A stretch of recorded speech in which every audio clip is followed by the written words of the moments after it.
விஷயத்தை கண்டிப்பா இவங்களுக்கு கொண்டு வந்து விட்டுருவாரு. அதே மாதிரி சினிமா மேல ரொம்ப மோகம் அதிகம் கொண்டவர்களும் ரிஷபராசிக்காரர்கள். நிறைய சினி ஃபீல்ட்ல பாத்தீங்கன்னா ரிஷபராசிக்காரர்களா தான் இருப்பாங்க. ஒண்ணு டைரக்டர், இல்ல ஆக்டர்ஸ், இல்ல காமெடி நடிகர், அந்த மாதிரி ஏதாவது ஒரு விஷயம் பாத்தீங்கன்னா ரிஷபராசிக்காரர்கள் அங்க இருப்பாங்க. ஏன்னா அவங்களுக்கு வந்து அந்த சுக்கிரனுடைய ஆட்சி வீடுன்றதுனால கன்ஃபார்மா சினி ஃபீல்ட்ல அதிகம் ரிஷபராசிக்காரர்கள் ஜொலிப்பார்கள் இருப்பாங்கன்னு கூட சொல்லலாம்.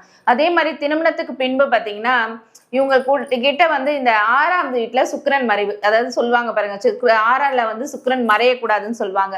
கண்டிப்பா வந்து ஏதாவது ஒரு விஷயங்கள்ல வந்து மத்தவங்க மேல ஒரு ஈர்ப்புன்ற ஒரு விஷயம் வந்து திருமணத்துக்கு பின்பு கண்டிப்பா இவங்களுக்கு வரும்.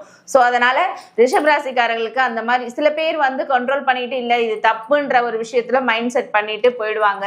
சில பேர் வந்து தெரியாம போயிட்டு நிறைய இந்த ரிஷபராசிக்காரர்கள் ஹவுஸ் ஒய்ஃபா இருக்காங்க அப்படின்னு பாத்தீங்கன்னா கண்டிப்பா இந்த இன்ஸ்டா ஃபேஸ்புக்ல அதிகம் இருப்பாங்க.